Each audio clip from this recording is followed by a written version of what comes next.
Bora. Fica com essa Quais aí, que são Luiz. os seis sentimentos bases da alma humana aí?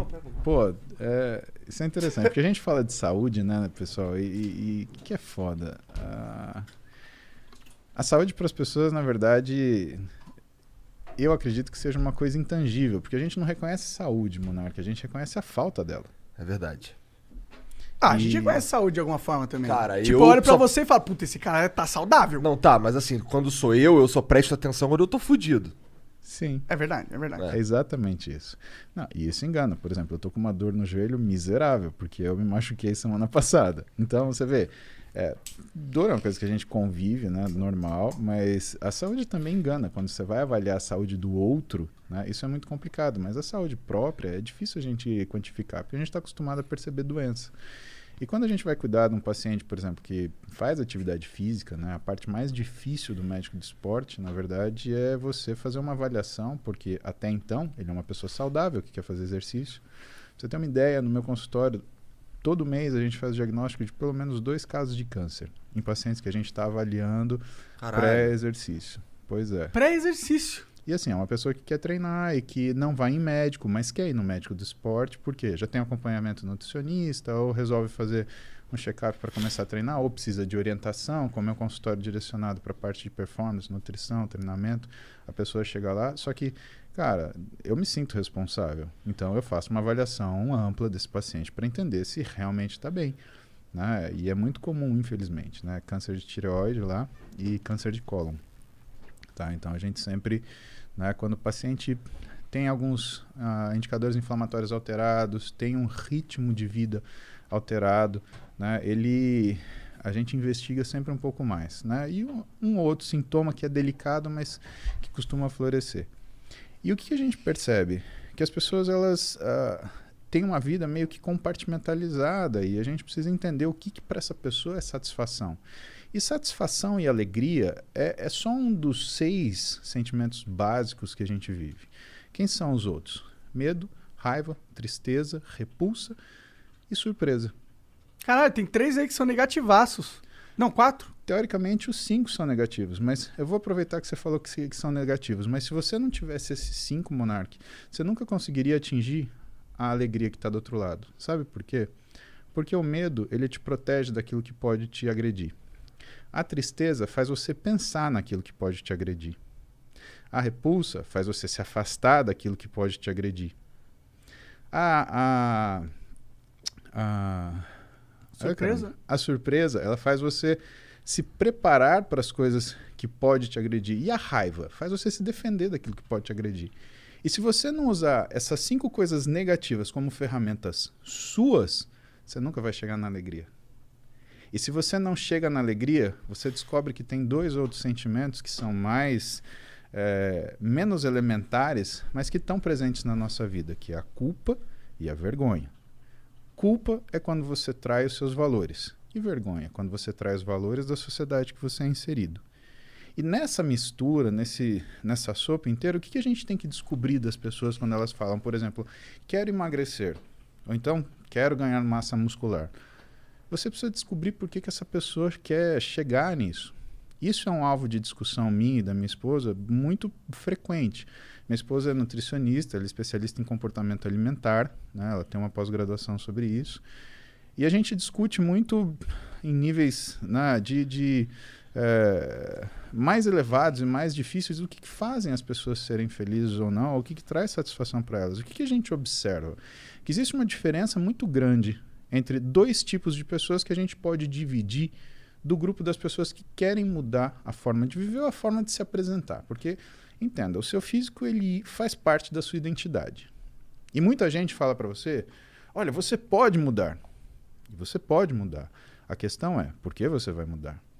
Porque se você muda porque você não gosta de quem você é completamente diferente de você mudar porque você gosta de quem você é e quer melhorar. E o que eu e ela percebemos ao longo desses anos trabalhando? Que quando você tem uma pessoa que gosta de si e quer melhorar, essa pessoa ela começa a fazer uma atividade e ela vai até o final.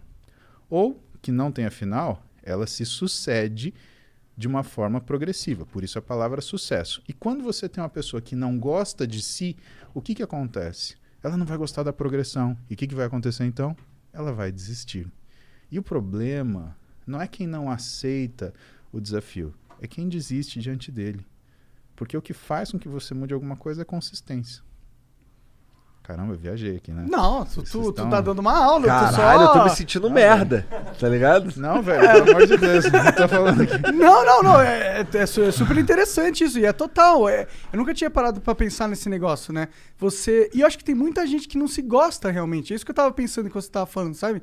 E como que você faz pra se gostar? Tipo, e por que será que as pessoas não se gostam? Como elas descobrem porque elas não se gostam? Cara, eu vou ter que falar outro acrônimo pra você, tá? Então a gente falou dos 6 sentimentos básicos da vida humana, a gente falou de mais 2. Vou falar de uma coisa que a gente chama de RAIN, tá? RAIN, ele é um acrônimo daquilo que tem que ser a sua atitude quando você se vê de frente a um desafio, uma dificuldade ou um problema. O que você faz, né, no seu dia a dia? Primeira coisa, você tem que se confrontar. Né? E aí tem um problema grande que tem muita gente que não se gosta porque evita se confrontar.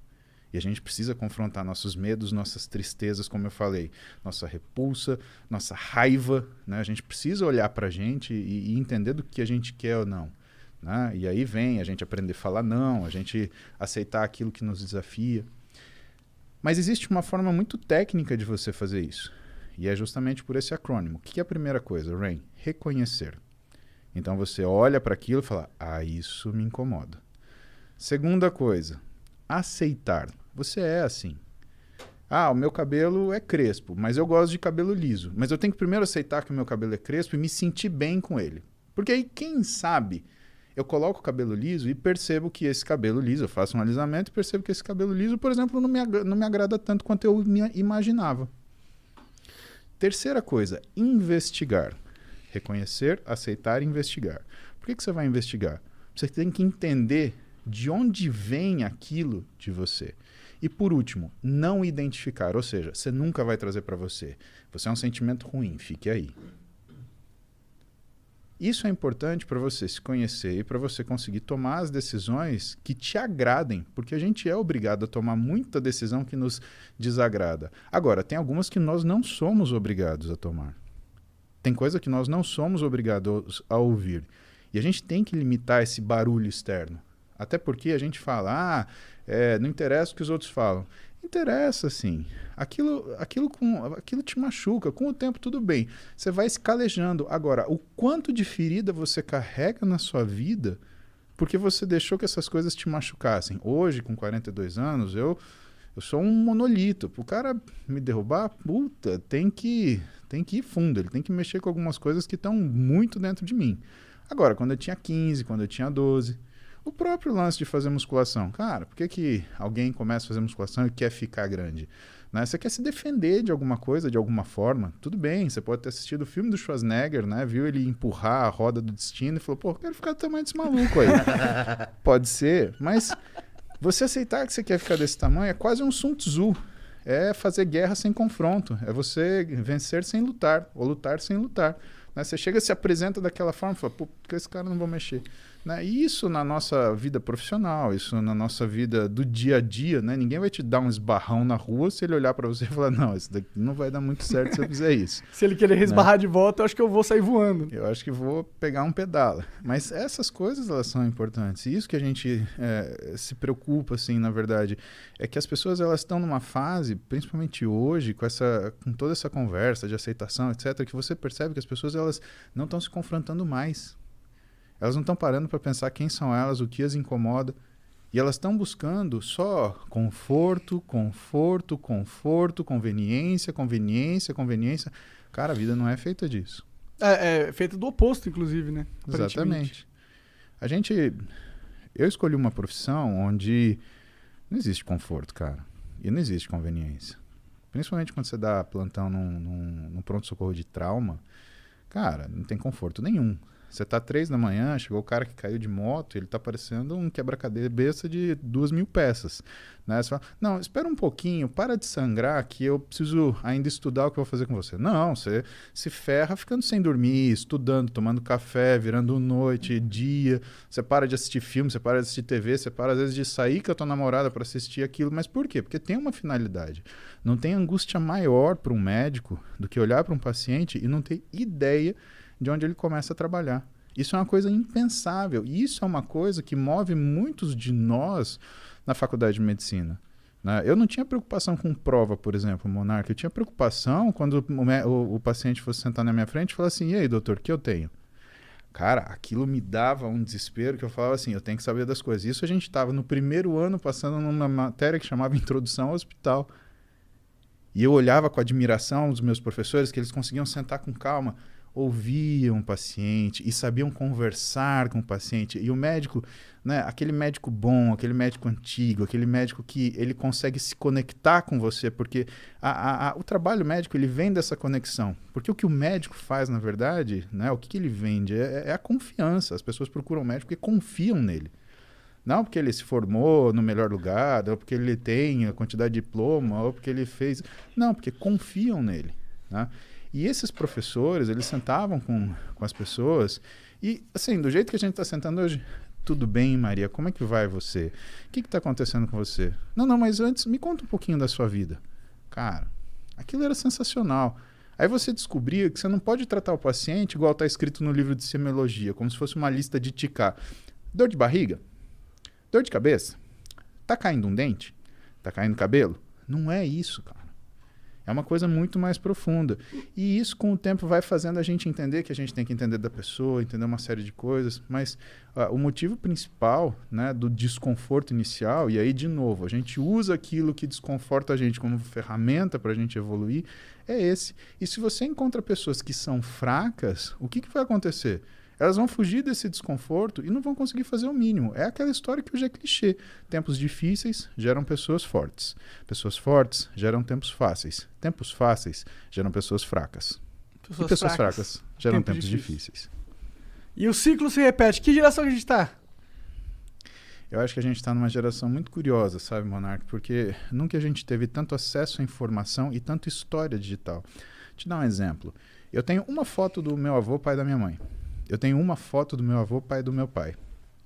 Quando eu for avô dos filhos das minhas filhas... Milhões de fotos, milhões de vídeos. Minha filha vai poder falar assim, olha, quer ver seu avô aqui? Ele estava ensinando isso que você quer saber, se o meu neto quiser fazer musculação. Né? Ó, ele estava ensinando aqui.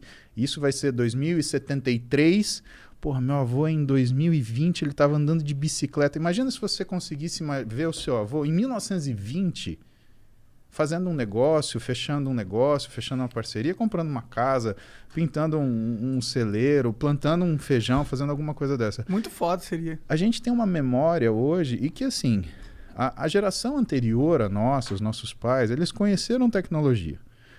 A nossa geração se adaptou à tecnologia, mas os nossos filhos, eles dominam essa porcaria. E isso faz com que a nossa fase hoje seja muito difícil de ser analisada em termos se é um tempo forte ou um tempo fraco. O que aconteceu, na minha humilde opinião, é que a gente consegue ver quem é forte e quem é fraco. Então não é a época que é isto ou aquilo. Na verdade, todas as épocas são difíceis, porque os desafios eles se apresentam naquele momento. E como diz, né, meu professor de clínica médica, Antônio Carlos Lopes, ele fala, é fácil ser médico do dia seguinte. Quando o paciente está no leito, quando o paciente está todo controlado, medicado, você ser o médico que chega no outro dia e começa a pôr defeito, podia ter feito isso, podia ter feito aquilo. Cara, vai lá atendendo pronto-socorro, o cara sofrendo, gritando, berrando, passando mal, ficando tonto, desmaiando, a família desesperada, olhando para você cansado, com sono, sem tomar banho, com fome. Cara, então é fácil a gente avaliar, falar, foram tempos fáceis, foram tempos difíceis. Todo tempo é difícil. A questão é que a gente hoje consegue ver pessoas fortes, a gente consegue ver pessoas fracas, a gente consegue ver pessoas fortes que se portam como pessoas fracas e pessoas fracas que estão tirando daquilo que é a fraqueza delas a força que elas precisam para sobreviver. E o que eu realmente acredito é que a gente tem uma situação onde as pessoas privilegiadas hoje, que ficam inventando o problema, e a gente vê muito isso na mídia. Gente que, né, é o tal do cara que é militante de iPhone. Ele fica fazendo passeata sentado no sofá da casa dele, né, muito confortável, com a Cancelando comidinha, as com não sei o pessoas. quê. Exato, a gente vê muito dessas figurinhas. Esse cara, ele não consegue trocar um pneu de carro.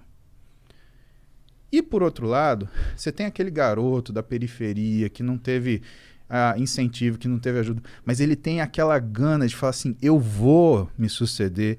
E esse cara, da fraqueza dele, ele vai tirar força, ele vai se superar. Então o que eu espero é ver isso. E eu acho que isso inevitavelmente acontecer, porque essas pessoas aqui, elas vão perecer, elas vão passar. Hoje, isso daqui não permite que as mentiras sejam eternas. Você mente para muita gente pouco tempo. Você mente para pouca gente muito tempo, mas você não mente para todo mundo o tempo todo. Acabou. Hoje está aqui, está registrado. E de novo a gente volta para a história da memória. Cada vez mais aparente. E a gente vai ficar vendo isso. E você, inevitavelmente, você vai ver pessoas falando, né, pessoas comentando ou pessoas se procurando, né, para se aglomerar, que é, por exemplo, a minha mídia social. O que é a minha mídia social? Eu sou o cara que fala coisa que você não quer ouvir. Eu sou o cara que fala que não é fácil. Eu sou o cara que fala que não é simples. Mas eu sou o cara que fala para você, se você fizer isso, você vai conseguir. Você só precisa de consistência.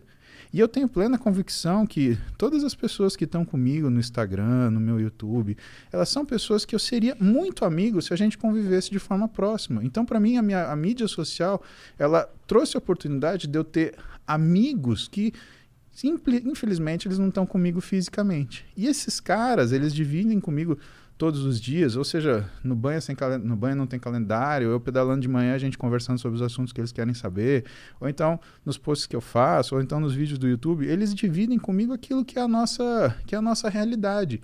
E aí a gente percebe o quê? Qual é a grande pergunta hoje, pelo menos para mim? Eu vejo que muitas pessoas têm levantado diversas bandeiras. E vejo que muitas pessoas querem muita coisa. E muitas pessoas que falam em favor da liberdade, elas querem tomar o seu direito. Porque o que conta é a liberdade delas, na verdade. Só que eu não sei de verdade, Igor, Monark, se essas são 10 pessoas gritando para 10 mil caladas. Porque se isso acontecer, a hora que as 10 mil resolverem falar, meu amigo, não vai precisar de grito.